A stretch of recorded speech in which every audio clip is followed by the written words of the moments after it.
네, 안녕하세요. 굿데이 김동미입니다. 오늘은 전문건설 면허 중 수중 준설 공사업에 대해서 확인해 보도록 하겠습니다. 먼저 수중 준설 공사업은 대업종으로 주력 분야는 수중공사와 준설공사 이렇게 두 가지로 나눠집니다. 오늘 저희가 확인해 볼 종목은 주력 분야 수중공사에 대해서 확인해 보도록 하겠습니다.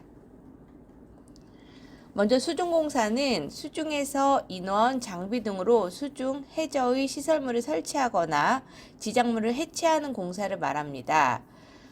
자, 수중공사업은 1,500만 원 이상의 공사를 진행하는 경우는 반드시 공사업 등록을 완료하신 후에 진행이 가능하고 1,500만 원 미만의 공사를 진행하는 경우는 공사업 등록하지 않아도 가능합니다. 그럼 수중공사의 면허 등록 기준 확인해 보도록 할게요. 먼저 등록 기준은 네 가지로 분류가 됩니다. 자본금, 공제조합, 기술능력, 시설 장비 이렇게 네 가지 기준에 맞춰서 준비했을 때 수중공사 면허 등록이 가능합니다. 이제 세부적으로 수중공사의 자본금 기준 확인해 보도록 할게요. 먼저 자본금은 개인사업자와 법인사업자 이렇게 두 가지로 나눠지고 개인과 법인 모두 1억 5천 이상을 충족해 주셔야 합니다. 법인의 경우는 납입자본금이라고 해서 등기부 등본상에 등재되는 자본금과 실질적인 자본금, 즉 재무제표상의 겸업이나 부채를 제외한 실질적인 자산이 모두 1억 5천 이상 충족되어야 하고요. 개인사업자의 경우는 실질적인 자본금만 1억 5천 이상 충족이 되면 가능합니다. 자본금이 준비되면 기업 진단을 받아야 하는데요. 재무제표상의 겸업이나 부채를 제외하고 건설업만을 위한 실질 자본금을 판단하는 과정입니다. 신규 사업자의 경우는 20일, 기존 사업자의 경우는 30일 이상을 금융기관의 평균 잔액을 유지한 후에 회계사나 세무사, 경영지도사를 통해서 적격 판정을 받은 기업 진단 보고서를 첨부해서 제출했을 때 수중공사의 자본금을 보유했다라고 인정받으실 수 있습니다. 두 번째로 수중공사의 공제조합 기준 확인해 보도록 할게요. 법인사업자와 개인사업자 모두 자본금이 동일하기 때문에 공제조합 출자금도 동일합니다. 54자 이상에 해당하고요. 제출 서류로는 보증가능 금액 확인서 첨부해 주시면 됩니다. 공제조합은 건설업에서 발생하는 각종 하자나 채무 등에 대해서 보증해주는 역할을 합니다. 기존의 사업자의 경우는 공제조합에서 진행하는 신용평가를 미리 받아서 신용평가 등급에 맞춰서 출자금을 예치해 주시면 되고 신규 사업자의 경우는 C등급에 해당하는 54자 약 5천만 원을 출자금으로 예치한 후에 보증가능 금액 확인서 발급해서 첨부해 주시면 되고 공제조합 출자금은 면허를 발급한 후에도 출금은 불가능하고요. 2년 정도 지나면 약 60% 정도는 대출받아서 사용이 가능합니다. 자, 이제 세 번째로 수중공사의 기술능력 기준 확인해 보도록 하겠습니다. 건설 기술인은 2명 이상입니다. 제출 서류로는 4대 보험 가입자 명부와 자격증 사본 첨부해 주시면 됩니다.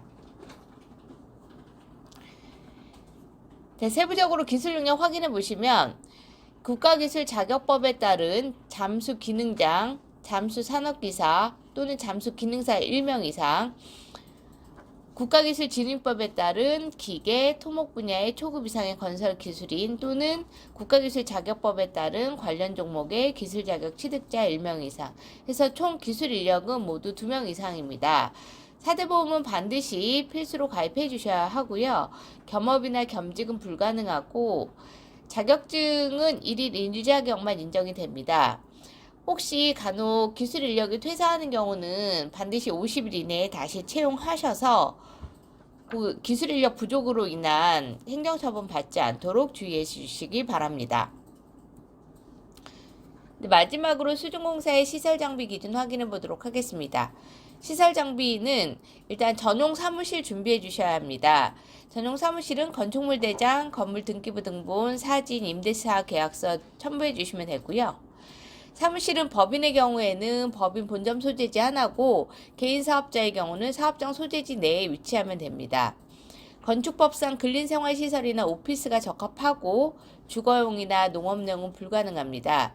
그리고 단독으로 사용하셔야 하고 타업체와 공동으로 사용은 불가능하지만 간혹 타 업체와 공동으로 사용이 가능한 경우는 별도로 출입문이 있고 벽체로 완벽하게 분리되어 있으면 인정될 수 있습니다.